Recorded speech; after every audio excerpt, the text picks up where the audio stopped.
Here we are, bottom of the Smash Mountain. I would like to thank all my patron supporters at patreon.com/bsmpod for continuing to support me in what I'm doing. Big shout outs to my senior producers. We have Ventus Official, my parents, love you mom and dad, and also PK Smokey with Eternal Project. Thank you all for your support. I would like to introduce PGH Carroll as the kind of person who says, Sheik, dash attack into forward air? Nah. Captain Falcon down air to knee? Nah. But only one Squid the Cat does it. But what about Marth edge cancel dare to dare? Nah. It needs to be more. But what about Sidward Jigglypuff rollout back onto Randall rollout bounce around? What about that?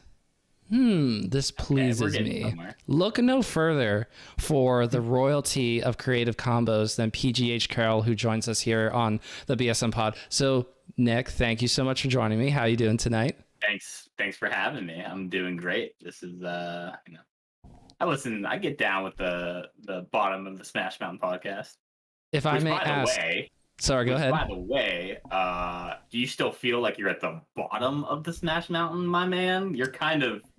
You're getting there, you know. I don't know how rebranding goes. The mindset is always here, because if I'm going to invite if I'm going to invite virtually or almost, I got an asterisk there, I can protect myself. If I can invite nearly anybody who likes Smash and Melee in particular on, and we could talk about it, and it's super cool, and they care about it, not as much as maybe Mango does, maybe not as much as Squid the Cat or PGH Carroll does, but if you have Melee in your life, you become a very interesting person to me, and there are so many more of us down here than there are the singular or even the one at the top. So yeah, it's not only just the fact that I started off at the bottom.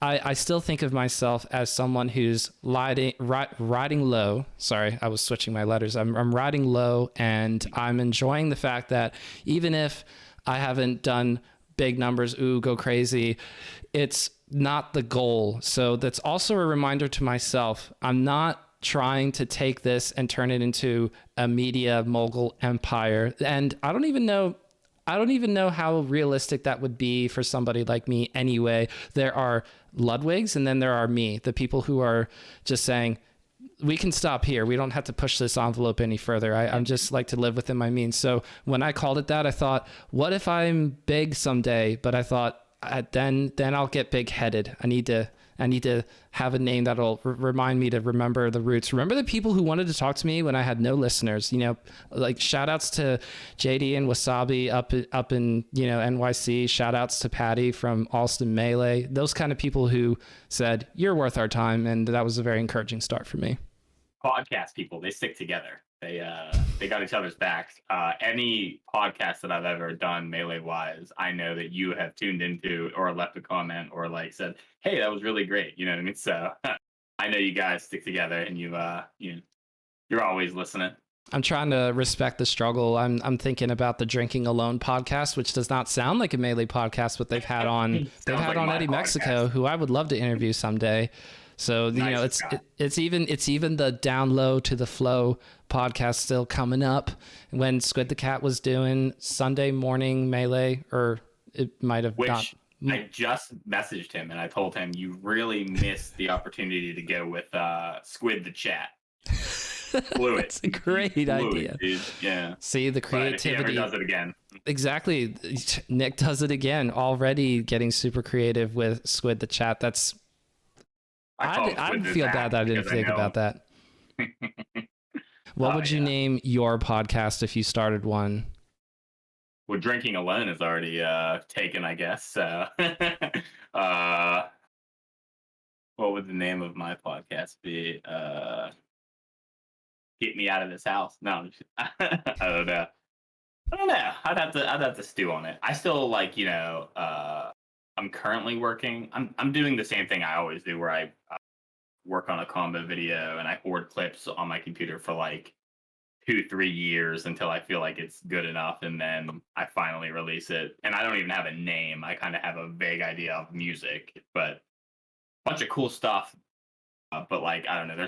I have so many ideas. I have a folder that's just called, ideas, and it's one of those folders that's so large that like Windows has to take a second to like put it in the right order, and like it actually like It populates. It actually takes the time to populate. yeah, it takes Yeah. time to Shouts out populate to because your RAM or CPU or something, maybe not being first generation, but also the sheer volume of clips that you keep to yourself. You're like, there are these artists that release music every year. It seems like I'm thinking of people like Taylor Swift, but even still, I'm sure she has countless songs that are just hidden forever, always will right. be, that the super fans go, we would love that anyway, but nobody else cares about, of Right. course. So You know what I want to do, and I'm not above the idea of if this next combo video that I make, and it's probably going to be my last because I think the format is kind of dying, where like it's not doing me any good to keep just hoarding the clips and just come out with something every couple years. I gotta constantly be throwing my stuff out there. You kind of, you're out of the conversation for a little bit. But I like the quality and I like putting substance into things, so that's why I do it. But it's probably going to be the last I do in this round. But I am not above pulling a Wu-Tang and selling my combo video to the highest bidder. Just like, you know what? I just made this combo video. It took me like 4 years. Slime. I bet you Slime would buy it. Just and never show anybody. Just show like his friends in person, and we could talk about it like that, like a legend. I'm thinking about the concept of another big fundraising event that Melee does, that every once in a while there's a calling that we all hear. And I have not been directly involved with the ones of the past that you would have been, except for Gen Assist. I was not part of 5 Days of Melee and certainly not part of the EVO 2013 Spirit Bomb. But when it comes to that kind of an event and you come out of the woodworks and say, well, I've been sitting on this for a little while and I'm ready to, some of it goes to charity, some of it goes to me, or all of it goes to charity. I don't know. I'm not going to dictate to you what to do with your own stuff, but I think that would go pretty well. Pretty noble. Yeah, I can get some people rolling, donating the money. Next time there's a big whatever. Something worth thinking about. Also, we have a shouts out from KAO 7770 KO in chat. Yeah, Pittsburgh Ultimate guy who I had the pleasure of meeting a couple weeks ago at the celebration of life we had for my dear friend Aaron the Lake Beilstein. But never met him. But I met him and he was a cool guy. I have a lot of respect for the Ultimate scene. Kind of know some of them. Want to work more with Ultimate. You know what I mean? In Melee, I've done a million things. I've PO'd. I've commentated at like various levels. I've made content. I've been a player. This and that. I pretty much did everything that someone can do in this realm. But when I think about like tournaments, I used to run my regions like Arcadian, and something that we used to do that I thought was really fun. So it was kind of like an Arcadian, and there was like a pro bracket kind of thing for all the PR players that couldn't enter that. But we also did a doubles event that's pro-am doubles, where the PR players of the region would draft from the unranked players, and every team would have a ranked player and an unranked player. Now, my idea one day, and I don't know how feasible it is, but it would be cool to do something with like Melee players and Ultimate players, where like you play teams in both games, and you have to have the same partner, and kind of like pick each other, and then you have one Melee player and one Ultimate player. Oh, yes. Something like that. There's a couple ideas like that, and then I kind of miss, like, I don't know. I'm part of two different scenes. Obviously, I've been in the Pittsburgh scene forever, and then I live in Cleveland now, so I'm in the Northeast Ohio region too. So I don't know if it's just where I'm at or that's kind of across the board, where like Melee and right now it's Ultimate, but before it was Brawl and Smash 4, it kind of separates a little more. We used to be like happy that someone got a venue, so like all the Smash was invited. We were all in the same venue, and I knew more of the Brawl people and Smash 4 people when we were all occupying the same space. But now those scenes are so established, and I know Pittsburgh has their own weekly for Ultimate and Melee, and they're kind of like separate. But uh, you know, I kind of miss having the other guys across the room playing the weird game, and every so often in between games, you got to be like, hey, how's your day going? Oh, I lost to Steve. Oh, that sucks. I got wobbled. You know what I mean? Like, oh, this is great. You and me, we get each other. So okay, so you're talking about not only the fact that you've done a lot of things with Melee already, run the table on a lot of different things. I mean, aside from chasing winning a major, which sounds like no thank you, but yeah. do you enjoy playing Ultimate at all? If you could like remove yourself from Melee completely, that game where you say you cannot play your favorite Smash game, so which one would you migrate to? No, I would if I had the time, and I know you'll understand what I'm saying. Work full time, 2 kids. I barely have enough time to play the Melee that I want to play, but I would like to play more Ultimate. I don't have the time to really get my foot in the door on it. But I enjoy it. I enjoyed it when it came out. I play a little Donkey Kong. Steve, I feel like this is something that a lot of Melee players like feel, but like all I see on my timeline when I see Ultimate clips are Steve clips. And I also see the Steve hate, but I see the Steve clips and I'm like, this character's cool. I wish we had this guy. You know what I mean? But yeah, so maybe my Steve arc, will come one day. I got a son who is 5, and he really, enjoys, the video games that we have, and we have Ultimate, so he likes playing that. And so maybe one day, but no, I used to play. I would never say I'm really good at it, but I did play Brawl at those tournaments I was talking about where Melee and Brawl were at the same place, and I really liked playing Brawl. I really liked my character, Zero Suit Samus. I was definitely the best Zero Suit in Pittsburgh. There's not a question. And if anyone else tried to play, I did them, and it was I knew enough. I knew how to glide toss. I knew all the like cool Zero Suit Samus stuff. So plus like the down smash, the stun, it was so cool. It's just a cool character. I always enjoyed that. Even though Brawl didn't have wave dashing and people complained about the lack of L canceling, and if Brawl were relevant now, people would be complaining about how ICs are still somehow not banned, that kind of thing. But it had a lot of techniques that you wouldn't know unless you went out and found them. It was kind of like Melee in that sense. Now, of course, you can't help the fact that most of the physics of the game are just not for competitive in the sense that we appreciate Melee for. But there's the Dacus, Dacus is sick. Yes, and it's so fun to do that with Snake. Yeah. or even during chain grabs with Falco, and I knew I can't chain grab this character beyond this percent. I've memorized it for certain characters where I go, I can't down throw beyond a certain percent, but I can slide up smash and still get them before they can jump out. So smooth looking. And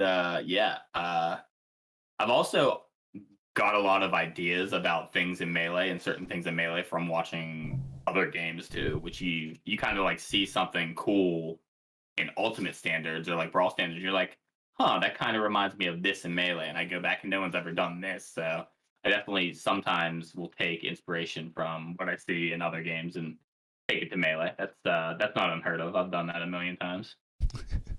What would you say is one that comes to mind right this moment? I'm trying to remember. I think my headspace has been super out of like the other games for a while, but no, I definitely there's definitely something I couldn't answer that right now. That I'd be like searching the memory banks. Instead of talking about your origin story, how about we talk about what you see as a future? And I'll chip in with this as well because I have 2 kids. Ellie's about to turn 5, so I guess your son might have been born in 2017 as well, or 2016. Neither here nor there. Point being, if you have your whole arc with Smash as of now so far, you're not the same as your parents before you. They probably weren't playing Smash when they had the chance when you were a youngin'. So as it stands now, what do you think about your kids playing any game competitively, or if it happens to be Smash. Like, what do you think of when I say that? Hmm. This is something we like think about pretty often too, because I've taken my son to a tournament or two, and he's so cute. He calls them Smash parties. He doesn't call them Smash tournaments. He's like, we're gonna go to the Smash party, and I'm like, yeah. Uh, and yeah, he enjoys it, and he likes video games a lot. So I don't want to, I'm not the type of parent to just like let my kid in front of like something for a while, so I don't have to like be there, so he's occupied. Plus, I feel like it's good to be bored, and you don't always need to be stimulated. Like there's not a tablet in this house or anything like that. So what I so what we came up with is like he really likes it, and we'll let him play on the weekend. Uh, but then it also got to the point where like I don't know, like he really looked forward to the weekends like a lot, which is like fine. But then like during the week he's like, "Is it the weekend yet?" I'm like, "No, there's life to be lived between Monday through Friday." And you can Nonsense, just the tell he's game. really into it. But like so were we. I don't know. Maybe parenting is so weird. No one knows how Yeah. to do it. Our parents didn't know how to do it, and Mhm. it's something that you're never ready for. Only like crazy people plan children. No one actually does that. So we're all just making it up as we go. But but to get back to the question that you asked, I wouldn't be opposed. There's so many things that Smash has given me in my journey, and I've been playing competitively since like 2008. Maybe a little before or after, but it's given me so much and it's taught me so many things. I've met so many people. Like I didn't know how to ride uh, a public transit bus before I needed to, you know what I mean? Like I was like, oh, I want to go to this tournament, but I don't have a car because I'm like not old enough to drive yet. But I'm gonna learn how to ride a bus so I can go Life downtown skill, and baby. right, yeah, things like that. There's countless things like that, but like helps you progress. You know, I think there's a Polish tweet that I really liked. It's like Smash is once again, making me become a better person, and that's dope, or like something along those lines. But yeah, it's true. Finding a community of people who enjoy the same thing that you do is a big deal. It's not just about competing. When you go to locals, it's not somebody getting into like this really overly advanced state of severe anxiety over the fact that their bracket performance was not what it was supposed to be and going, oh no, I'm going to drop down a few spots in my local PR. Of course, there is possibly somebody like that, but you don't have I to be always that way. But I always tell people no one cares. No one actually cares. You know how many people I've beaten in my life? And on the flip side, you know how many people I've lost to in my life that you've never heard of? It's just nobody remembers those but you. And once you realize that, there's like a big weight off your like shoulders. Just like, oh my god, I can't believe I lost to Glue Sniffer 753. It's like no one's gonna remember that but you. It's you were playing in the corner of a venue on a CRT. Yeah, you got to go report it, but no one cares. So don't take these losses like crazy hard. And a lot of people I feel like struggle. Like no one cares. I've lost to everybody. I've beaten everybody. Yeah, it doesn't matter. yeah, I think about Mango and people go, well, everybody remembers that Mango lost to Viswiggle. And I go, okay, but are you Mango? No, you're not. So they won't remember the fact that you lost to Burger and I Fries. I've seen Mango lose to my roommate who didn't know how to wave dash. He was so hammered at a tournament at the time. Shout out to the legend that is Ohio Mango when he found out he was gonna be having a kid. And Lauren used to come to the tournaments too. Shout out to her, she's awesome. But Ohio Mango was a chapter of the Mango book that's really funny. But yeah, he used to come to tournaments and party, and the old Mango. The one that they miss. But like I said, no one ever remembers this. People are way too hard on themselves. Just you know, play melee. It's super fun, and I've never been the type to like. I go through phases of like caring about competing and not, and God, ever since I became a dad and a father, I feel like there's almost not a whole lot of competitive drive left. but that doesn't mean that my relationship with Melee has changed at all because I still enjoy playing all the time, and I like my favorite thing is just like as you could tell from like my videos, I like exploring the meta. I like finding new things. I like putting things in different areas. I like pushing the game a little further. I like all the details of Melee. So there's always, and I've always told this to people. There's so many better ways, or not better ways, but there's so many different ways to be good at Melee rather than just competing. Competing is like the easiest of all of them. You just show up, you try to win or you lose. There's like you're really good at Melee. I don't know if you know this, but you're really good at Melee in a different way. Who's to say? You know what I mean? So. Yeah, I find that blast zone so easy. No, I know. No one. What I'm working on right now, what I've continually been working on ever since I switched to Fox. I got a box earlier this year, and I go, well, I'm playing Fox because that's what the controller was made for. So I love the idea of not Armada shining when they're doing the start of their up B. I like interrupting it midway. Don't know how possible it is to do that against other characters besides Fox and Falco, but I love interrupting their up Bs while they're doing midway of the startup or midway through the flight. Through the flight. Oh yeah, like trading with it and doing like crazy stuff. Yeah, Well, I wouldn't necessarily say trading. I'd prefer a clean interrupt. They just go, darn, I thought they were going to be late. And I go, well, I wanted to be late on purpose to not only call out the fact that you're doing an up B, but I'm calling out the direction you chose to go in. None does that a lot. None does this like he'll hit you off stage and he'll like dash dance and like kind of make you feel like he's not coming out to pursue me. I'm good to just do like an up B and like pick where I want to be. But Captain Falcon's so fast, we know this, and then you just get kneed. He does that a lot, and it's funny how often that works, actually.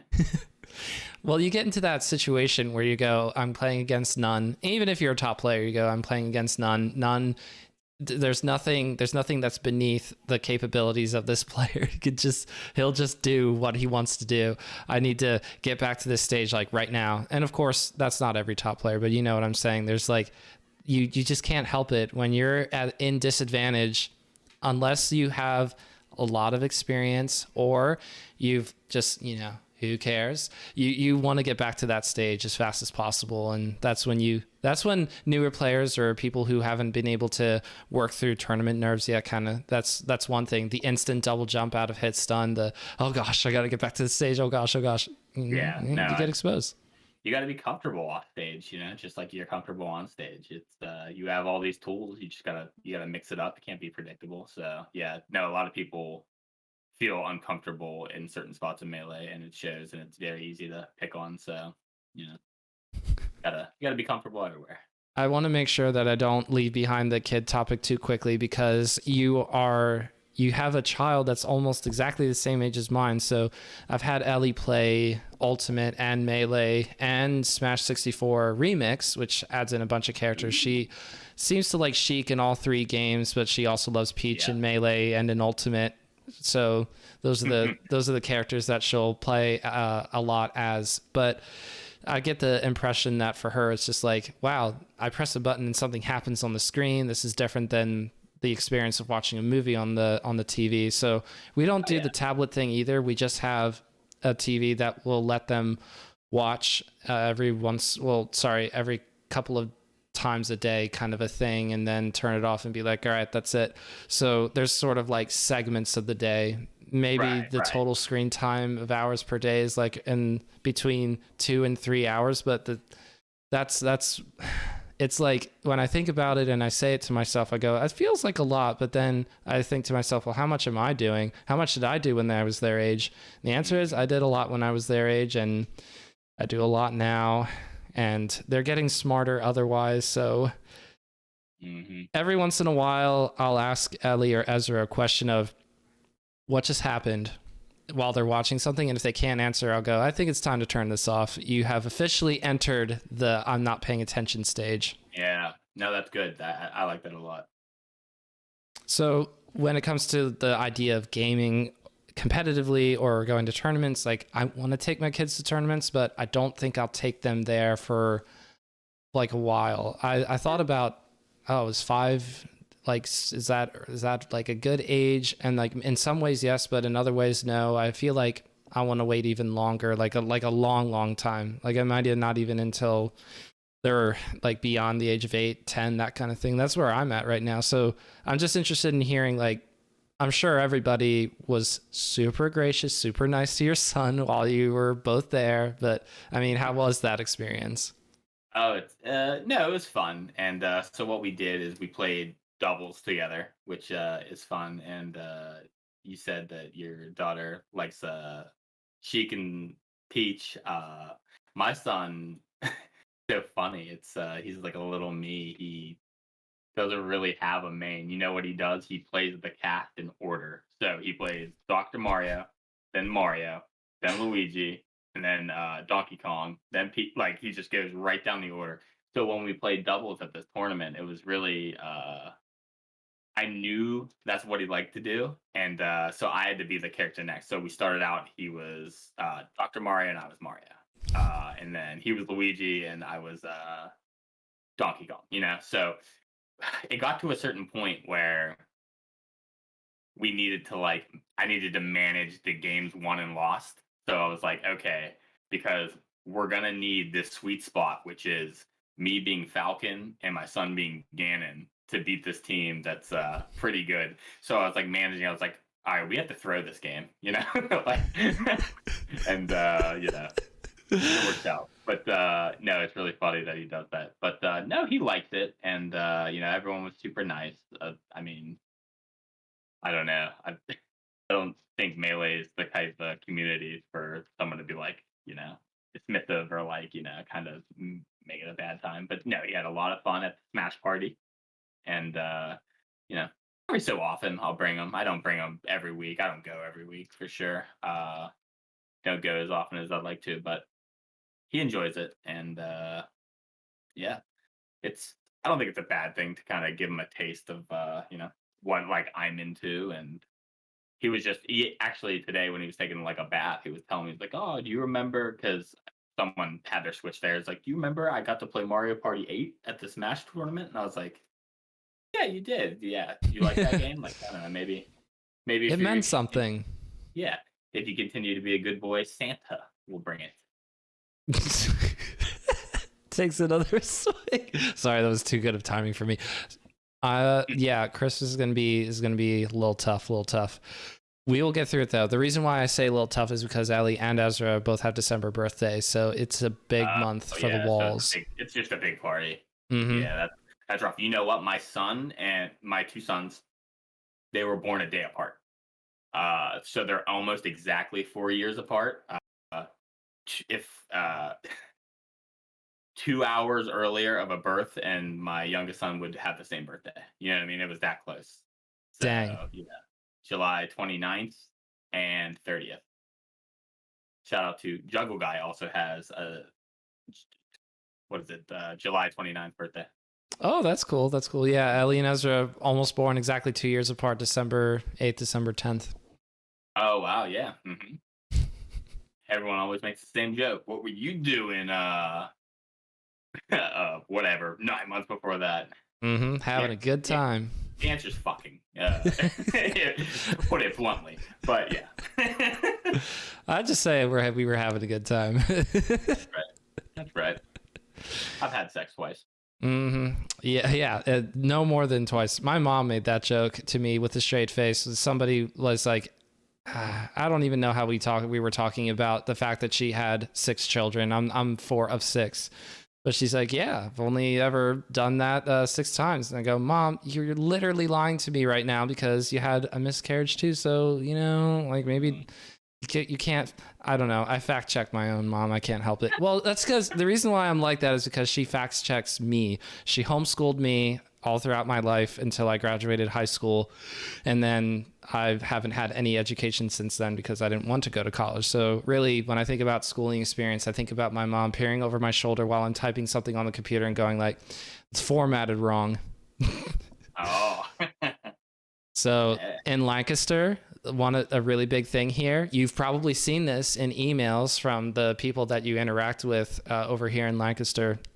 I don't know how often you email with them actually, but what I'm saying is that a lot of things need done, need cleaned, need swept, need something, and they always get to be. Drives me nuts. And the reason why is only because my mom complained about it so much when I was growing up. It stuck. So maybe I should take Ellie to a couple of tournaments, take Ezra to a couple of tournaments, because then maybe by the time they're 10, they'll be complaining about the Fox Marth matchup, and I wouldn't have even prompted it. I'd just go, Right. all right. Now let's talk about a winning mentality. Let's not get stuck in the weeds of how this matchup may or may not be out of your favor. Let's settle down. Yeah, anything's possible. God, anything's possible. Look at Amsa. I mean, it's right there.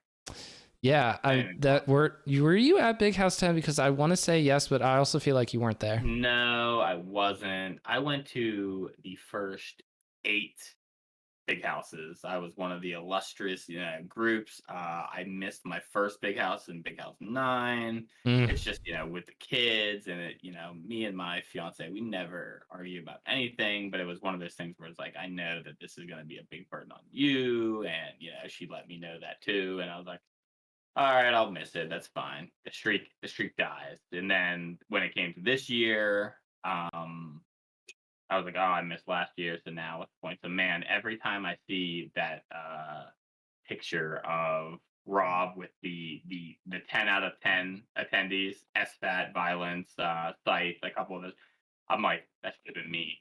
I should have been there. I was so I swear to God, I want to tear up every time I see it. I'm like, no, that was supposed to be me there too. I love Big House. I've 1, 2, 3, 4, 5. I've been to all of them.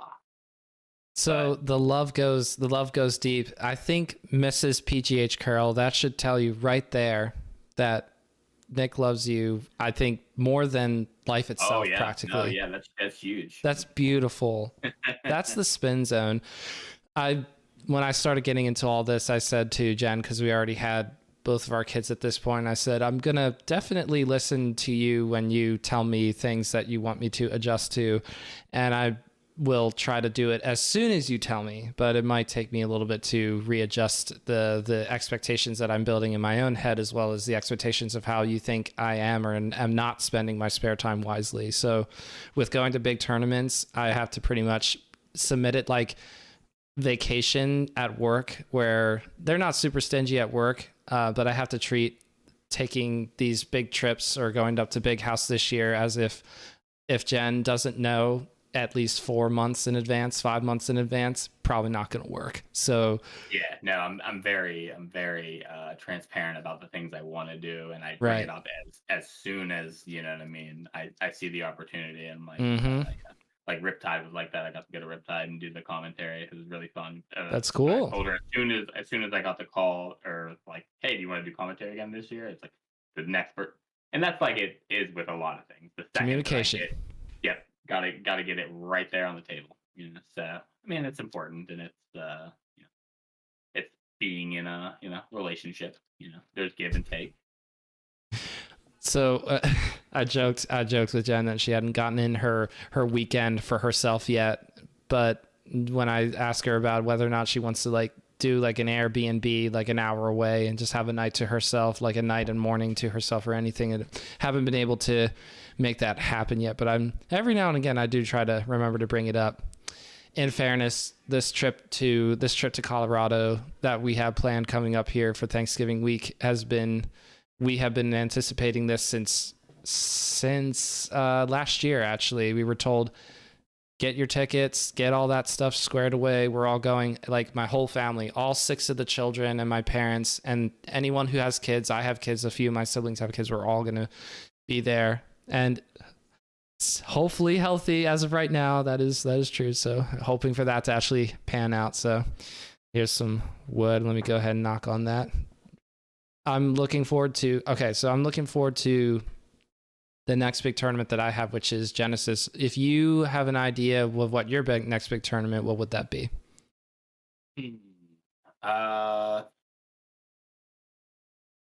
Not sure. No, I try going anywhere on a flight right now would probably be tough. My youngest is still 1, so he's still very dependent on us. So I got to go to Riptide. I missed Big House, but Big House was, it was doable, but it just didn't work out. So like, I don't know. I was thinking about Apex. Is that this weekend? Yeah. But I don't know. I'm not sure. I mean, there's a big melee tournament every week now, so Yeah, we're there's like, fuck. Collision early next year too. Not just Genesis, but Collision is going to be a thing in New Jersey. Yeah. And So someday, shouts out to PGH Gumball. Someday Gumball will do another fight pit. that's right. I hope and pray every day that we get a fight pit that I can go to, because I've heard so much about That would be Fight Pit great. and Fight Pit 9 in particular. I just go, oh, I want to go. So One of my favorite sets of all time was from a fight pit. I was talking about this recently, and it was one of my favorite crowd experiences was in the set that was Diz Kid Boogie versus Prince Abu. Think about that for 2 seconds. Think about everything you know about me and how I like to play Melee, and think my favorite experience was watching Diz Kid versus Prince Abu. And it was really cool what we did. And it was the first time that I don't know I've ever experienced it.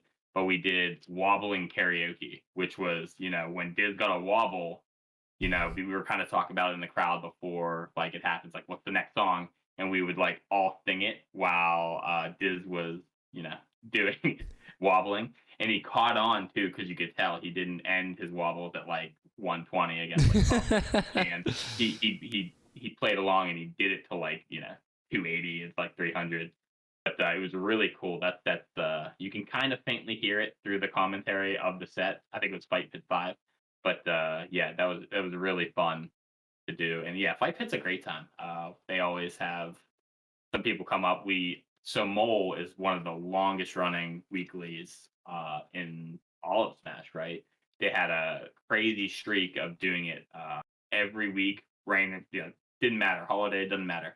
Like 400 some in a row before, between COVID and, bad weather, people's internet out, and we were in that era, and like no one entered, so it got broke that way. But Mole's doing fine again.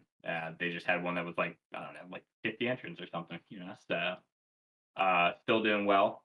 Shout out to all the people that do that. But they take that money and they use it to fight pit. It's a buck here and there. So every entrant every week, $1 or $2 or whatever it is, and they put that in a fund, and then fight pit is just a good experience because they have money to play with.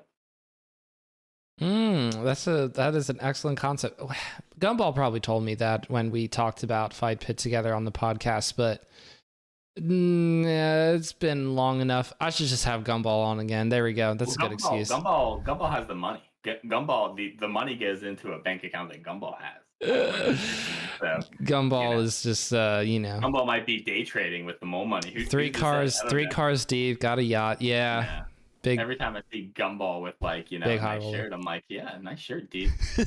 I got to hang out with Gumball at Big House. Got to meet him there for the first time. Oh, it was so awesome.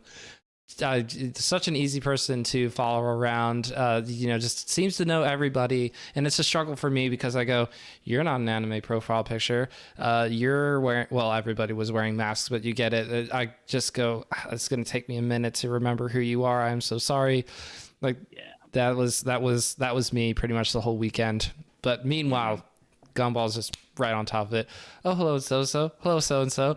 Just walks up to people and starts talking to them, and I go, God, I wish I could do that. I can't just walk up to people and just start talking. I have to kind of like be invited in. I don't know. It's tough, but Gumball's very. It gets easier the longer you know people, right? Because you've only been started doing this for the last like couple years. I mean, Gumball even is like a newer face than I. Like he came around in like 2012, 2013. So I mean, he has a good like 9-10 years. So he's met some people. These things are fun. Like when you go to these tournaments after playing for so long, you see all the old faces. Like, oh man. Just at Riptide, I got to talk to Dreffen again, one of my favorite players.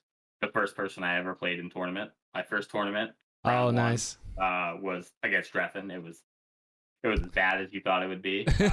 Gameplay wise, he 8-stalked me. He banned pokey floats. That's an indication of how long I've been playing because, that's what the rule set was. And so go to Brinstar. That's right. But yeah, so I was talking to him at Riptide, and I was like, "Yeah, we're still doing this." And we were joking and laughing. He gave me a pumpkin delight. We it was a funny moment where we started laughing uncontrollably. We were just talking, and we heard a Hungry Box chant, but it wasn't on the melee side. It was on the ultimate side, and we looked at each other. It's like, "You believe this shit?" They love him. H-Box is great. He's all right, but it is really funny that like I don't know in melee he's such like a dominating like floaty like puff player that like he doesn't get like the hype crowd behind Right. him. But in ultimate we were like they're really going nuts. We just the whole venue is like hungry box, hungry, and we're like good for him. Okay, so can I tell you about the two tournaments that I've gone to so far, the two big ones? I guess Pound is not as big as the Big House, but when I went to Pound earlier this year, there was like a very clear divide. It wasn't West Side Story-esque, but it was kind of getting close. Ultimate crowd, melee crowd. Not a ton of mixing. And when we were all watching top 8 of melee, because that was first, there was definitely an ultimate side of the crowd and a melee side of the crowd. And every Hungerbox set, when Hungerbox would do well, the left side of the venue would start to pop off and go, "Let's go, Hungerbox," and then the right side would get quiet, and then something would happen, well, for the person that Hungerbox is playing against. Everybody would be like, "Oh, let's go, Zane," that kind of thing. By the way, MTVA did not really show out well for Zayn. They showed out for Lod, but they did not support Zayn as much as I thought they should have. Anyway, at Big House, same thing. Ultimate side of the crowd, they were all chanting for Hungerbox, and then on this, like I'm sitting next to Wheat, and every time they start chanting, he's just going boo. He's trying to counteract the Hungerbox fanfare. Well, good for him because that support, I mean, he's growing. He's trying to do his like brand, be a person in both things. He does a lot for Ultimate. I'm sure they're appreciated. I don't recall the same support for Mewtwo King. You know what I mean? I don't feel like the Brawl people like at Apex were like, Mewtwo King, chain grab that, chain grab Mango. I don't know. They kind of looked at Mewtwo King as a villain because he was like the Meta Knight that was just like so hard to beat. Mm-hmm. I don't know. Maybe it's a different story for Hungerbox and Ultimate, but it's just the can't catch a break story, because Hungerbox, as far as I know, has maybe won a couple of good sets online and offline, but other than that, in Ultimate pretty much plays to his seed, which is not top 8. So that's my rough knowledge of his Ultimate performances. I think he's gotten close to top 8 or at like these smaller type events, but not things like Big House.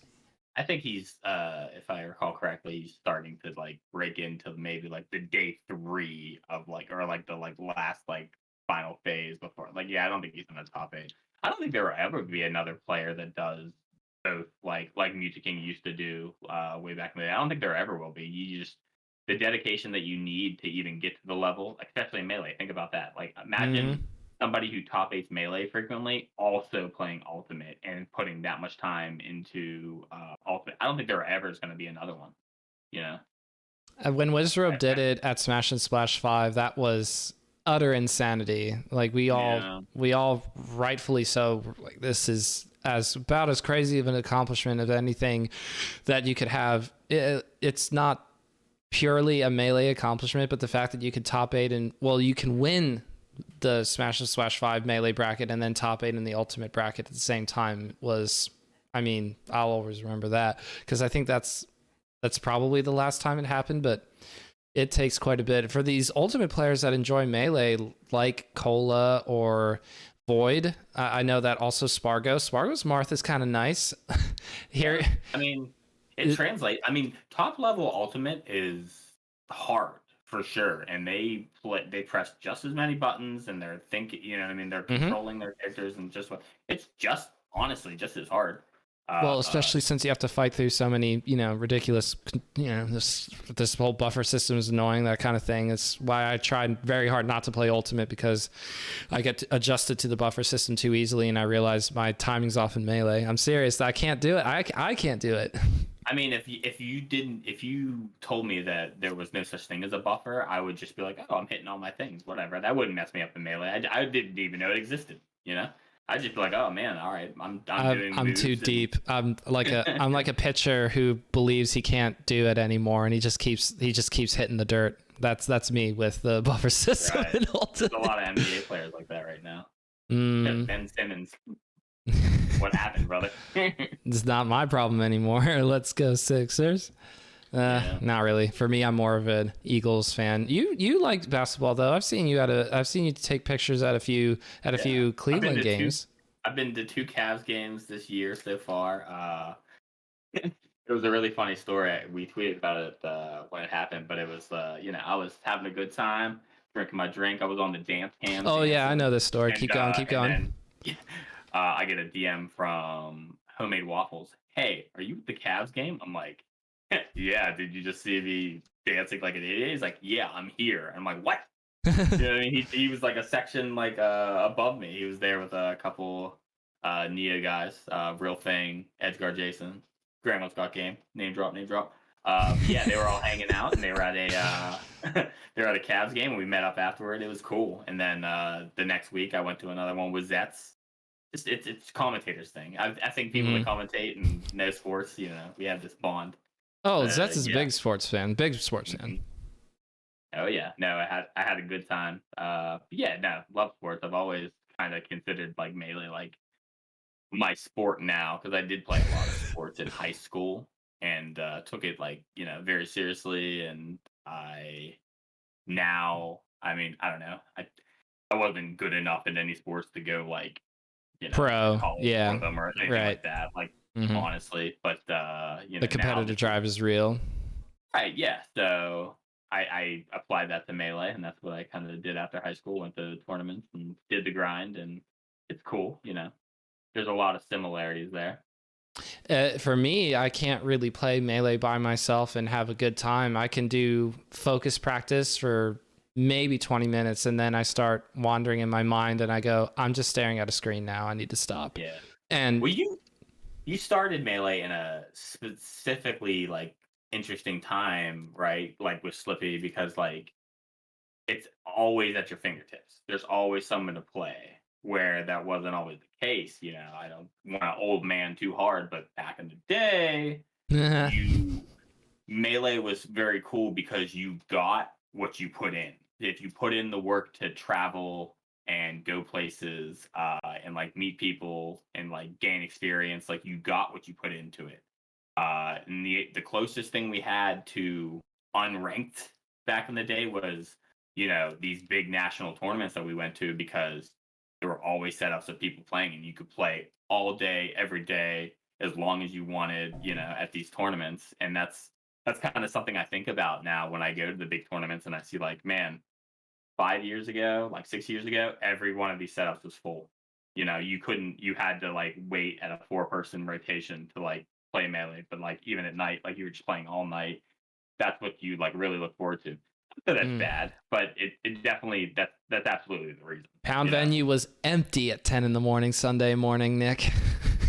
Yeah, no, Slippy killed it. And I'm not saying that's bad, but we now have access to melee whenever we want. You used to really look forward to the big tournaments and like, playing as much. And then like, maybe you get to play like, I don't know, M2K or you got to play a couple games against like Axe and you're like you talked about it for like a week, and you're like, that was so cool. But now it's a little different. So now you have to like be like, all right, I'm gonna stop playing now. But like there was no question back in the day. Like you played as much as you like could at these weekends, because when's the next time you're gonna get to play that much melee and like be around that many people that like melee or like find different matchups that like I don't know if your region didn't have an ice climber, you were kind of lost. So you like thought that out. So yeah, a little bit different, for sure. The era that we're living in now. And I hear what you're saying. It is true, but I think mostly it's because I bring it back to sports. I couldn't be bothered to exercise in order to be fit enough to play the game. I always just was And as soon as I saw the Bo Jackson for 30 for 30, where he goes, I don't care about practice. What's the point of practicing? I was like, oh, Bo, you are so much more athletically gifted than I will ever be. But I feel the same way because I want to be I just want to chase ball, or ball chase me, or people chase me chase people. I'm very simple in that sense, because I want to have the interaction with the other person and be competitive, but preparing to be competitive is tough for me. Well, again, back in the day, it was like, so in between, meeting, up with your local scene or these big tournaments, what did you do? You practiced, you know what I mean? You just really, it was a homegrown kind of thing because you liked Melee so much. So whether it was like watching like, YouTube videos of like all the people that uploaded like sets, or, just actually like practicing. Combo videos. Oh, yeah. When they were more revered, like because you had time between tournaments to watch them. Yeah. Well, right. Even that, but like now with like Slippy and stuff, like everybody has a way to like record every game they've ever played. That used to be like one of the reasons why in combo videos, especially like when I started, like I recorded every instance of friendlies or like tournament. Like I had a laptop and it was always recording, like the capture card was hooked up. So like, it was always recording. So, and that wasn't something a lot of people did. So, recording gameplay back then was kind of this thing you like had to put effort into doing. Not saying it's worse or bad, because I mean, but how many rumors of combos like way back in the day was like, man, I wish this were recorded. I did Falcon Punch into another Falcon Punch, and you would never, you'll never see it again. But rumors of combos was a meme in my region, at least back in the day. But you could hear it. You could hear it in the real. One of the reasons why the Wombo combo clip is so amazing is because it's called out before it happens. Because everybody goes, "What's this? Are you gonna do the Wombo combo you two have been bragging about?"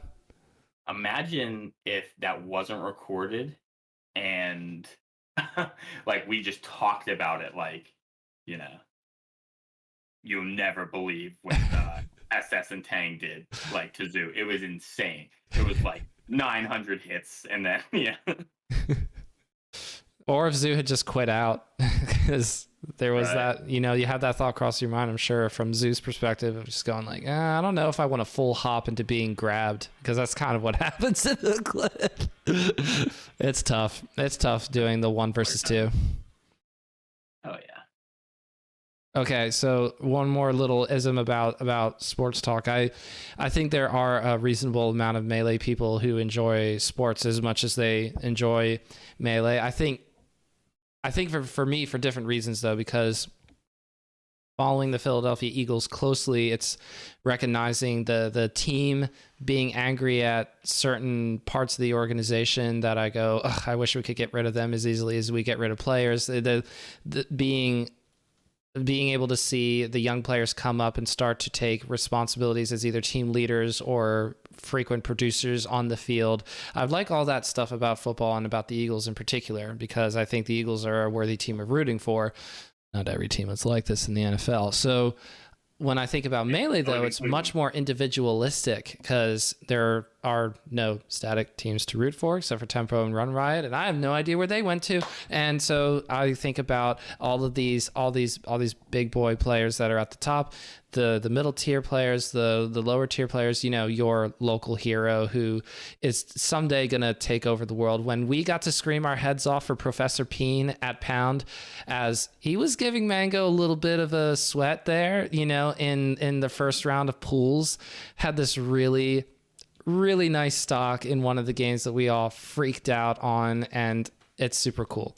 But when I think about watching Melee and following along with everything, I think about it from a much more individualistic perspective of just the player's journey, thinking of it from like a protagonist point of view. So although I enjoy both for the competitiveness, I enjoy them for different reasons. What would you say is either a difference between how you like watching Melee versus how you like watching sports, or something that's similar, different or similar? You can pick one. I don't know. I mean, I don't really see much of a difference, especially when you enjoy things and you understand the game and what's to be accomplished, what the end goal is. So I don't know. The closest sport I think to melee is probably a basketball. I feel like there's a lot of room for creativity. Obviously, that's like a realm that like I don't know, and there's a million different parallels. I've thought about this a bunch. I might be blanking a bit, but yeah, I don't know. I view them like in a similar vein. Like melee players like practice a lot and they take it very seriously and they want to be the best they can, just like any other athlete. So I mean, esports is a thing, right? That's like it's not. Yeah. So yeah, they're kind of one and the same. Why not? To get in the direction of closing up, I only have one topic that was suggested through the Patreon channel that I have in my Discord. And I asked you about this before we started recording because I wanted to approach this topic respectfully, but it is talking about the passing of the late PGH legend. And so you knew the lake, I did not. So I'll just ask, and you can take it in whatever direction you want to, about things you remember about the lake or recent stories of the aftermath. Because I know there was really big get together, and you referenced it earlier when talking about talking about. I want to say, oh yeah, KO. Talking about KO. So I'll let you go into it. So the first thing we're gonna do is we're gonna pour one out for an absolute fucking legend. I'll clean that up later. Uh, but yeah, no, the lake was so special to all of us in Pittsburgh. One of the like most and it pisses me off because when somebody passes away, we always say the same things like, "Oh, he was such a great guy," and he was the best. But that always seems cheap because this time it was true. He really was the nicest guy. He was undoubtedly the funniest guy in the room. He dictated the conversation. You would listen to him talk about anything. He was so charismatic. And he had such a way with words. If you like have ever seen one of his like he's just talking like his rants at the end of No Fox Given, my first combo video, he talks about Fox and the same like he made this parallel between like singing and playing Fox and like the rhythm of Melee. And it's just he talked so elegantly. And when people were heard the news and they were talking about the lake and everybody was kind of just saying the same old thing. Like I was kind of upset that nobody could put into words how great this guy was, and tragically and ironically, probably the only person that could put into words was himself, the legend. So it's I'll never be able to explain to people how important he was and how awesome he was. Uh, you know, obviously we all a lot of people like he had the kind of influence like if you met him once or twice and you talked to him he was your best friend and you like loved him, so there was such support. Everybody came back to Pittsburgh and you know came together for his like service and funeral and to get together afterward, and it was really awesome to see everyone again, and no one else gets that turnout. No one like he was that important to so many people. Uh, One of the things that I told his family, I was like, I was reading through my messages of me and him, and probably the last 7 times that I messaged him was me trying to get him to come to a tournament. And he was like, "Oh, I don't know if I can. I kind of been living a little too, because Aaron, the lake was a guy that just went with the wind. You never knew when he would pop up in your life again or where he would show up. He was really, a character like that. But I was like, man, he's like, oh, I don't think I can go because I've been living a little too free and I gotta, get some money back and this and that, and I gotta work. And I was like, I don't care. I will pay for everything, gas, hotel, tournament, food. I'll give you an allowance. I don't care. You know what I mean? And this was me in my early 20s who, me and my roommates struggled to pay $600 in rent, like split 3 ways. I did not have the money to really fund this guy to come, but I would have, because I knew how much that would bring up the energy. I mean, the car ride there would be hilarious. There wouldn't be a second dull time in that car going 8 hours to a tournament with him. It was just so funny, and it would just really elevate the experience. And I would have done it 3 times over. You know, the only thing that anyone has said in this whole thing that was close to uh, the right way to remember him was he was the best of us.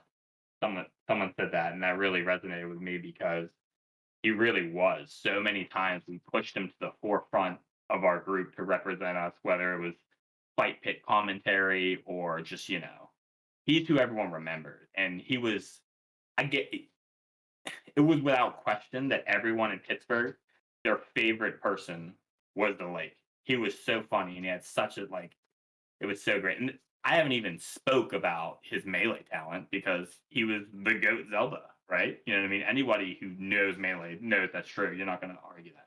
He was the GOAT Zelda when no one was playing Zelda. Uh, and just such an awesome guy. Really, kind of tragic for sure.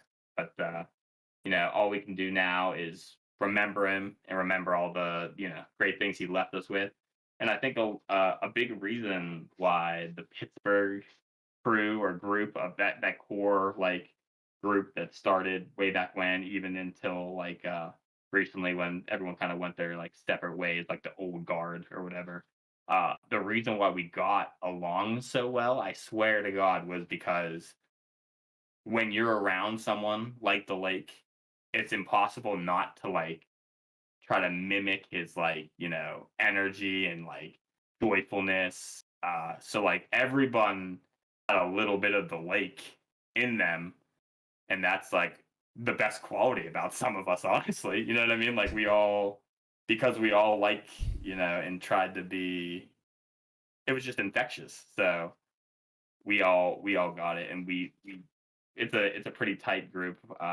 And seeing everybody again, because life takes you a million different ways. So after the service, we had to get together, and just so many old faces, and we were all just really happy to see each other. Obviously, we wished it for different reasons, but he was really something that they talked about at his funeral was just I don't know. It was an analogy I think that he had talked about before, where some people are scissors people, some people are paper people, and I forget what those characteristics are, but Aaron was a glue. He was a glue person. He kept us all together. He truly was the glue of the whole, group. And it's a real shame. We miss him a lot.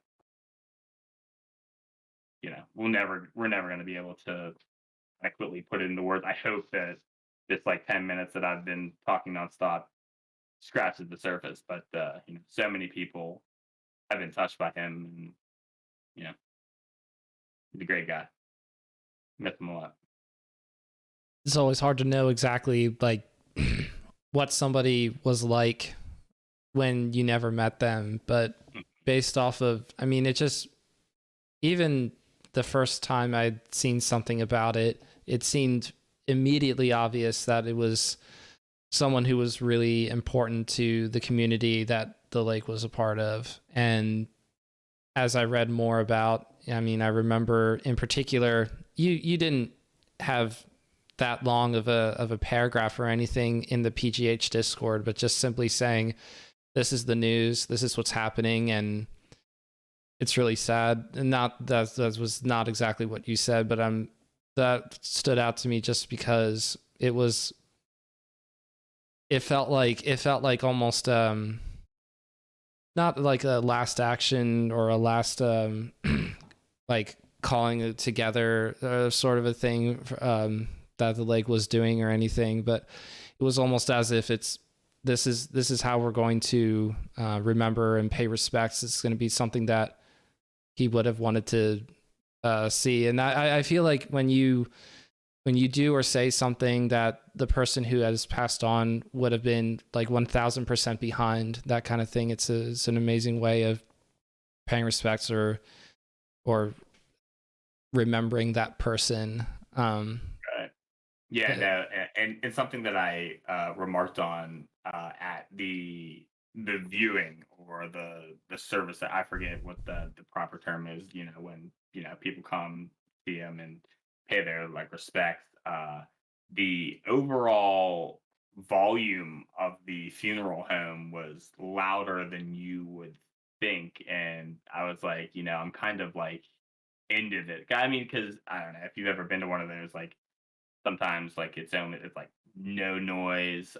You only hear like it broken by like some sobbing and this like that. But the overall level of noise there, I remember, was like louder than I feel like almost was appropriate. But it was just because like, and I would have it no other way because Aaron was such like a vocal guy and like such a good time. And I'm glad that people are talking and remembering him. And it's don't get me wrong, one of the saddest things that's probably like, happened to, the community, like our community and stuff like that. But we knew, like I said, he rubbed off on all of us. So we all have that little bit of the lake in us. And that little bit of the lake in us was like, don't sit here and like sob and cry. Like, let's party. You know what I mean? There's no next time. Yeah.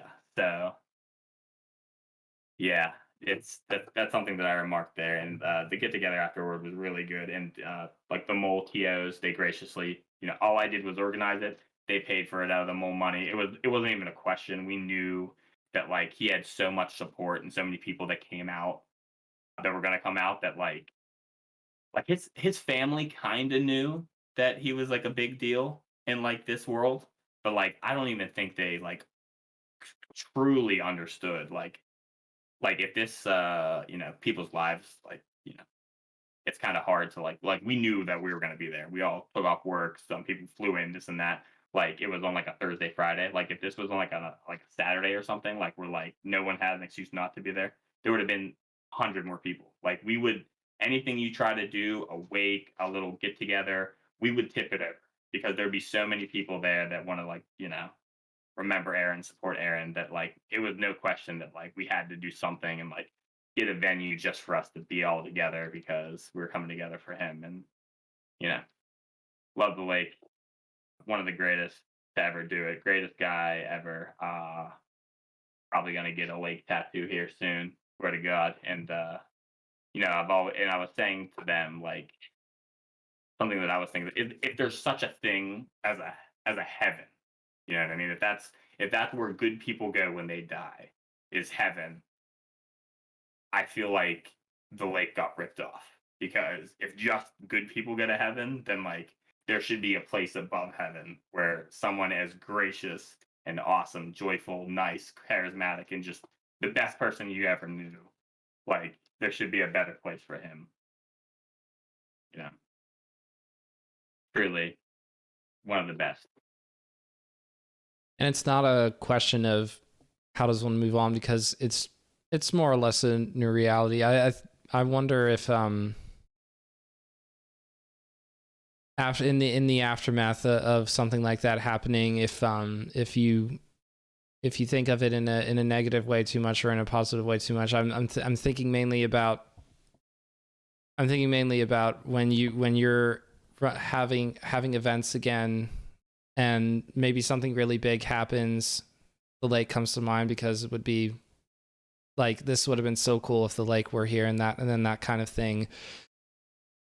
Is it just a passage of time for you specifically, or is it just it's always going to be something that you'll think about for the rest of your life? Because I think I know what the answer is. I'm just curious of your perspective. Yeah, well, you know, I'm kind of weird in the sense that, well, I don't want to say it's weird. It's kind of bad if you think about it, but this isn't the first time in my life that I've lost the greatest person I ever knew. So I've kind of already dealt with this a couple times. So, uh, but truly, he was such a great guy that like I knew that this was gonna be. super hard for a lot of people, and even like his closest core group of like friends, like they did not like even when we were all getting together and it was a good time afterward or at the funeral, they were in bad shape and those emotions are real and they were very upset and it was so important for me to be there to comfort them in any way I could and be there for them and we all kind of felt that way and I'm equipped to deal with these kind of emotions. I mean, I would lie if I didn't say it like teared up at like some of it's like especially like the way people are talking about them, but you know, it's it's rough. And then there are talks. I mean, I haven't been to many things since I went to one tournament through on the lake tag. That's got a big dub. Did a cool combo with the lake tag. You would have liked that. But what was really cool was the mole after the funeral was the same day. They did something really nice that was so Lake and a guy from Pittsburgh, Nakamaru or Naka, they were the static team. They were like Pittsburgh's like most like iconic and like static team for a long time. And they played Zelda Falcon. So we talked about it. It was like, all right, so mole doubles. Now that everyone's in town and everyone's going to be at mole, doubles is the rules are one person plays Falcon and person plays Zelda, and it was a really cool event to you know see the results of, and it was a really nice way to remember them. And we might do something in the future, every so often because we all kind of like, came to the agreement like it's really nice to like life takes you in different ways. I haven't seen a lot of those guys in a whole like lot of time since I moved to Cleveland, but you know, it's we want to do something maybe like every year or so to all come together again, pay, tributes to someone that was so important. So, going forward there's plans for that, but you know, it's I'm sure I don't know, it's still so fresh. It was only like, I don't know, like a couple weeks ago still. So there's I don't know if you who's to say when you truly get over something or ever really get over something. I do want to mention I'm gonna sidebar really quickly about one of the most interesting things, and I'm so proud of this, and it's so funny. If you ever looked up my Smash GG stats or whatever as me as a player, I have a really funny. They do this thing where it's like your best matchup and your worst matchup, and my best matchup is I play a lot of random. I'm like 5-0 random against Falcon. Like I don't know, it's really easy to edgeguard Falcon's feet with any character, it doesn't matter. But my worst matchup, I am 0-5 against Fox versus Zelda. It's nobody else in the world has that bad of a record against Zelda except for me, and I owe it all to the lake because I get all those losses are against him, and it's nobody else has that record, and if we're gonna keep that way, I don't think I'm ever gonna play Fox against Zelda again. It's just little things like that. I like the idea of something happening once a year and saying we're gonna never touch this matchup again, that kind of thing. Not Fox versus Zelda specifically. It's just I love hearing little things like that. I don't know how I would react to somebody that's within the 717 community passing away unexpectedly. I just know that it would be a lot of emotions in the same way. Not exactly, but you understand what I'm saying. That it's tough to lose. It's tough to lose people who and then they're gone. So I like hearing about how there was a lot of people who came together, a big reunion of sorts to remember the lake, and then to do the kind of things that he would have wanted everybody doing. That's awesome to hear. So obviously you have to live on your life and know that someone who was close to you or important in the community that everybody loved and respected him is now gone, but that there's not a blueprint for it, but it's you can know that a lot of people are able to talk to you about the lake because you all have stories. You can share those stories. You can remember, and you can smile when talking about him, as compared to it always being a negative thing. So the don't have a lot of topics that I wanted to end on, but just because I don't want to end on that specifically, what I will ask you about is, aside from all of the things that you love doing creatively within Melee, I want to make sure that I'm understanding exactly where you come from when it goes to the idea of Melee not being exactly the same as it was when it was released in December of 2001. People talk about Melee never being patched and never being this, that, and the third, but the dirty little secret is that we have UCF, we have that kind of stuff. Even We yeah, don't. not to cut you off. Even today, I literally was in my kitchen and I saw Fizzy talking about port priority, and I said audibly, I was like, "Oh no," and my fiance was like, "What's wrong?" And I'm like, they're messing with Melee again." And I understand what Fizzy is about to talk about because he needs to his laser focus is on ranked and fighting every sort of desync ever and stuff like that. And a big I'm sure this is where his head's at is like, okay, everyone wants port four because you have that extra frame of hit lag on your throws or whatever.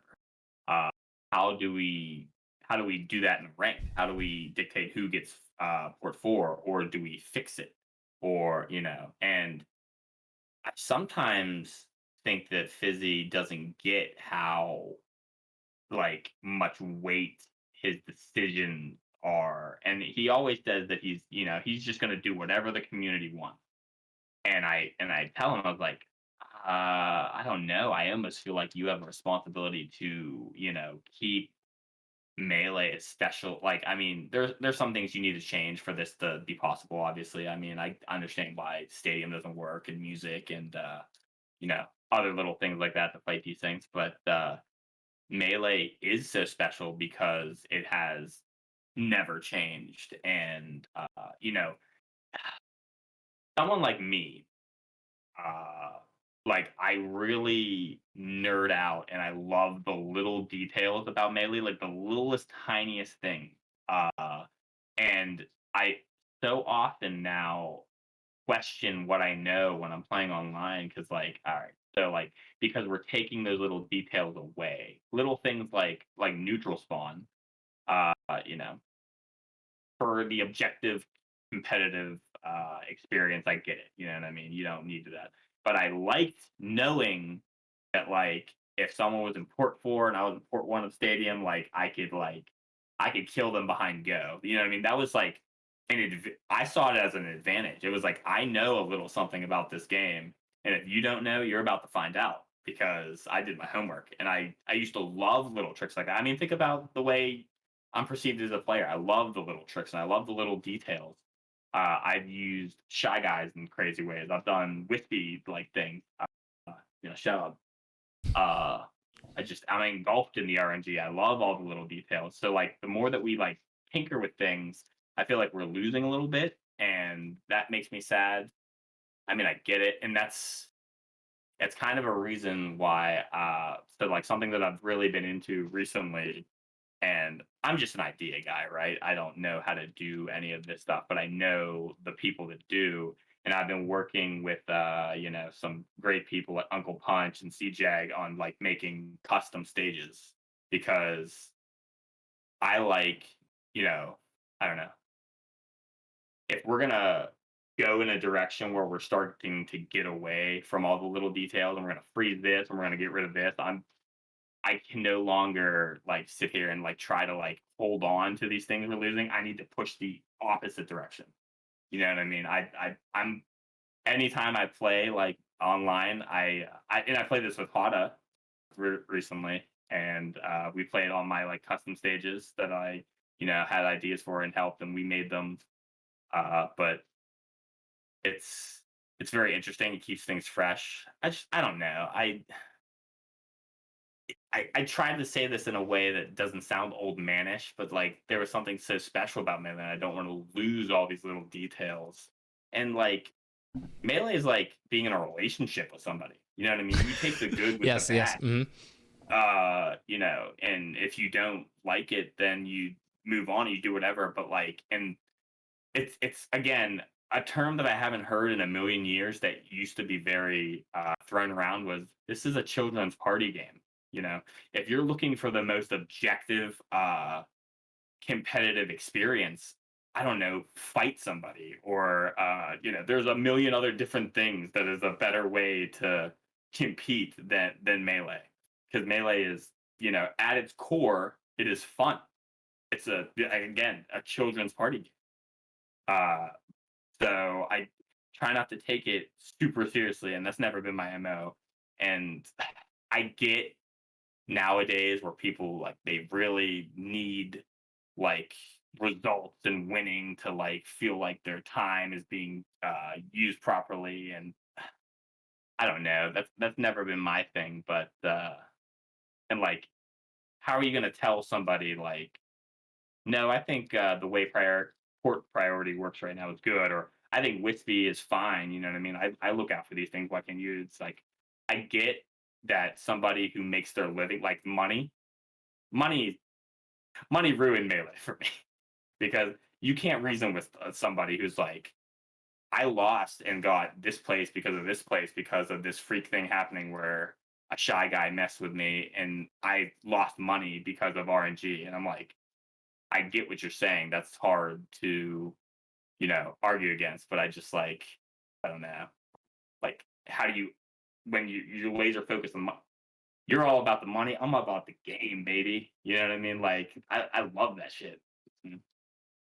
There's a tree out there with beautiful exposed roots. The branches stretch high into the sky, and it seemingly came out of nowhere. And it's like, why is there a tree here? There's nothing else around it. How is it here? It's just a beautiful little thing that just came out of nowhere. And somebody walks up and goes, "These roots are not really well organized. Let's fix these."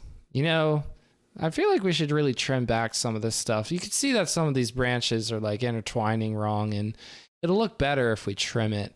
And the more you start messing with it, you take some steps back again, and you go, "Oh, this isn't the same thing. This is a now lifeless, over controlled, over whatever, and it's not the same thing anymore." I always think of melee as a tree in that sense, and by always I mean I've never compared melee to a tree until now. So this is the first brand new time of trying the comparison where I think of the beginning where we were using different disks with 1.0, 1.01, and 1.02, and nobody knows what potentiometer this, that, or snapback that, and everybody's going, wow, this game is surprisingly deep for what's supposed to be a children's party game rated for T. And over the course of history, seeing how the meta advances every time something about the game is addressed, and I always would have looked at the possibility of it not feeling the same. But I think because it changes so slowly, for me in particular, I don't perceive that change as much as I probably should. At Ludwig's Smash Invitational, people are complaining about having old, outdated fob controller boards. That's probably on you. But the point is that if you're dealing with those kind of issues, and if you get the controller right, you can now do these incredible, crazy things while competing. That's great. Those sets were at the most recent tournaments, and Smash Summit 14 as well, were amazing. I don't think that you see that level of high, consistent, powered melee if everything were set back to 2001. Like if you could transport us all backwards, but we had to use non-modified controllers and 1.02 as God intended and play on Pokefloats, you would not see that. But I don't know, you would still see something amazing. You gotta let me finish. You would still see something amazing because, first of all, Pokefloat's super fun. Shouts out to Legs.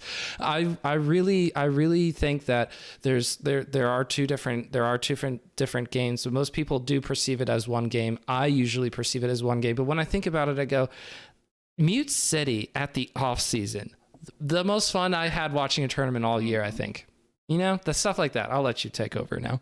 Yeah, no. What you were saying about like, the gameplay right now is like super high level, but like the way that people talk about these like controllers now, it's like, oh yeah, I bought this $500 controller and it works great for a week, and now I can't even dash, and it's like, okay, are we really seeing real high level melee? Because there's probably a lot of mistakes that we're not, like they're just rolling with the mistakes of their $500 controller that is now a little off caliber. Where Abate and me have the exact same philosophy when it comes to controllers. Like ignorance is bliss.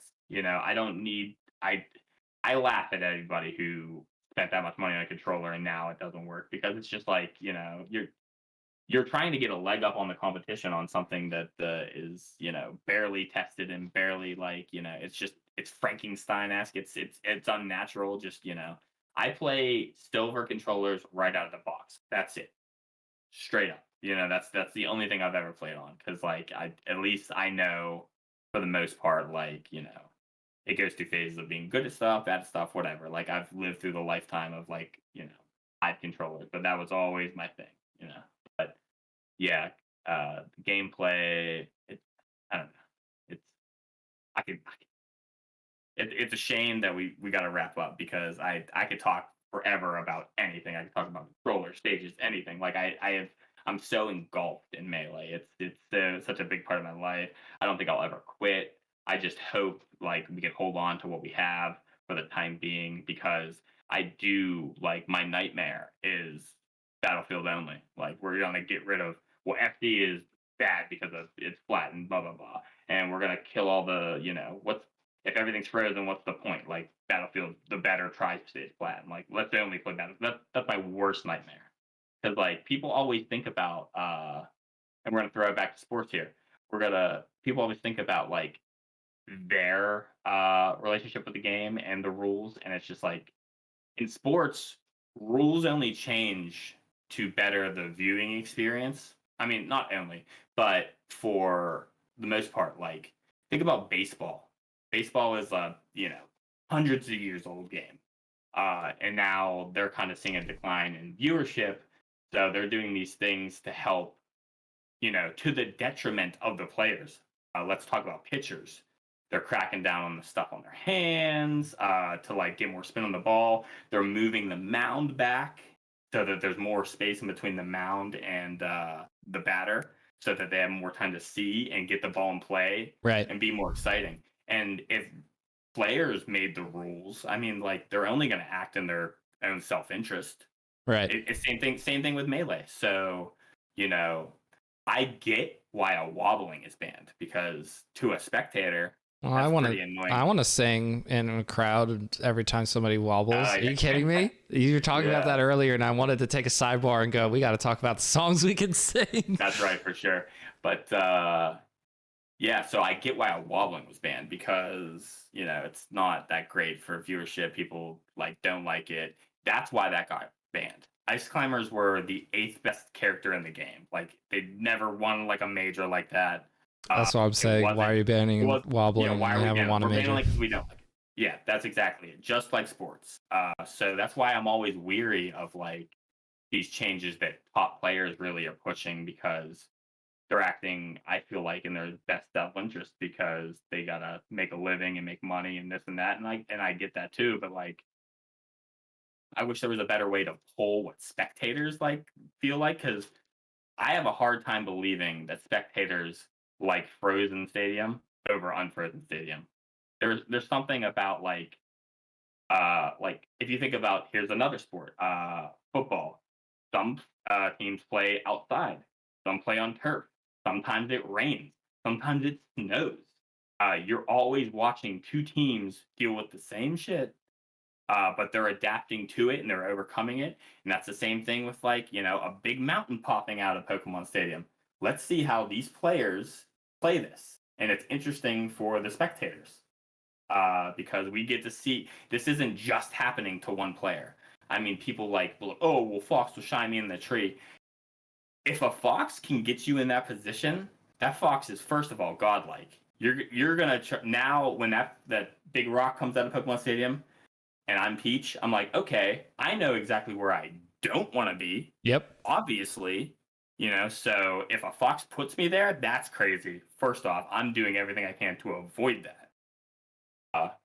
But it's always interesting to see, and I feel like we lose a little bit of melee. So no, my proposal, because I could talk about Stadium forever too. I'll try to wrap this up for all of our sake. But I don't know. I feel like Stadium. If we're gonna do this half and half thing where it's legal here and it's legal there, I don't know about where you play locally or like most places. Like I feel like it should be legal at a local level always, because what is the point of a local if not to prepare you for the bigger tournament at hand? Like who cares who's the most objectively good player in Nebraska? Who cares? Yes. Whatever. We're back on the who Because cares train. it literally doesn't matter until you get to the big house and you're playing on a stage that you can't play on. Like where I am in my life, since I can't really play it on Slippy and my local doesn't run it, I don't really have a way to play. I mean, I've been playing for a million years. I know all the tricks. When I went to Riptide, I had so much fun. You know what I mean? Playing on, I couldn't get enough. But yeah, that's kind of how I feel about that. I just, I trying to conserve what melee, you know what I mean, that I knew, and I think it's just so special. There's so many little details, and it keeps it fresh. And it's the spectator that I feel like is gonna lose the way that I see melee going. Well, we already know what happens to games like Smash 4 where they only play on Town and City. As soon as I watched Smash 4 top 8s live for a minute there, couldn't do it after like the second or third time of just going, I really want to see MKLeo win, but do I want to see him play this stage every single game, or Pokemon Stadium 2 every game in Ultimate? Because I feel like that stage is quite well used. Very well used. Too well used. Here's what I did after off season. I added Hitch a Ride and I said, thank you for running this tournament. Please, if you can, we would love to be back. We'd love to represent this event again and do the thing, because they did things that most, I don't want to be mean to Melee TOs because they're just trying to do the thing like everybody else is, but why are we all trying to do the same thing again? I like this idea where you got different stages coming back into the fold, because if somebody really wants to try and be degenerate, I want to see that in glorious HD in front of thousands of Twitch viewers all, doing the Keck W in chat, because that's just as hilarious or awesome to see as seeing a cool combo on Battlefield. By the way, Nightmare material, Battlefield with the ledges fixed. That's true Nightmare material. Listen, all right, I know that we're like wrapped up on time. The only fix that Battlefield needs is if you're gonna fix it, which you shouldn't, whatever, but people talk about it all the time. The only fix that I want to see from Battlefield is making the model look like the ledge actually is. Because there's not really that wall there that you think is there, and that's why you get battlefielded, right? It's kind of like if you look at the outline of the actual like things that you can touch, right? That's the thing that we need to fix. You know what I mean? Make it look like it actually is. And here's another thing about Battlefield: people love Battlefield. Field's great. I think a reason people like Battlefield is because that ledge is fucked up, and it makes people have to recover in a specific way. And when they have limited recovery, oh man, I'm hitting my edge guards on Battlefield. I'm kind of untouchable right now. No, you don't even know that you're taking advantage of the thing that you say you hate. So let's throw that out there. A little hot take. We like Battlefield because it makes you recover in a certain way. Because not everything, yeah. So that's that. People hated him because he spoke the truth. Bring back items. I'm kidding. So let's get in the direction of closing up. Let's do that. PGH Carroll, Pittsburgh Carroll, Nick, we'll have to get you back on another time. PGH Nick Carroll. Sorry, I'm having fun. We'll have to get you back on another time down the line in the future. We'll have more Melee to react to and see how far the Terminator machine of making Melee bland and unwatchable goes. But I have faith. I believe in the people. As long as people like Mango can make people look silly on those tournaments where you get to have Unfrozen Stadium, I believe. Anyway, we're gonna wrap up. Please tell the people, if they want to find you, where they can find you. Well, if Twitter.com survives the night, which I don't want to date and put a time on this podcast. It should be eternal. But that's what people are talking about. But you can follow me on Twitter at OGirlNC. I don't really stream too much. I have a hard time juggling projects. Something I used to stream these something like you do, like a little sit down with somebody in a 99 stock match. I want to get back into those. I think I might, but I struggle juggling projects. So you can follow my Twitch, but I'm not going to go live for another year and a half. I promise you. But yeah, that's about it. Yeah. The combo videos that you're so well known for seem to be on the PGH Smash channel. Yeah, that's right. Okay, yes. I guess you can look at that. PGH Smash and PGH Carroll on YouTube. Like I said, it's probably not going to see stuff for a while. The way that I do things, I try to put substance into my stuff, and it only comes out every couple of years. But when you see it, you'll see it. And again, we got big plans. So. I'll tell you what, though, it is hard to find the playlist on the PGH Smash YouTube channel to find these. There's got to be a playlist of your combo videos somewhere. I guess I want to link something, so I will eventually find what I want to link so that the people can see your glorious combo videos. In the meantime, though, Nick, thank you so much for joining me on Bottom of Smash Mountain. To those who are still listening or watching, all that fun stuff, you're already here, so you probably know where you need to go, but the description is where you can go to see more of this. So Linktree, all that stuff down below. But please check out PGH Carroll, because maybe you can put a bid on something that can be entirely yours. And it's not, it's like, the possibility of this being a thing, whether it happens or not, you want to make sure that you're following PGH Carroll on Twitter and the such. So please go check Nick out. In the meantime, we will see y'all next time. Let's play the intro. Stick around, Nick, because I need to get you for thumbnails. Okay. You got it. All right. See you, everybody. Say goodbye, Nick. See ya.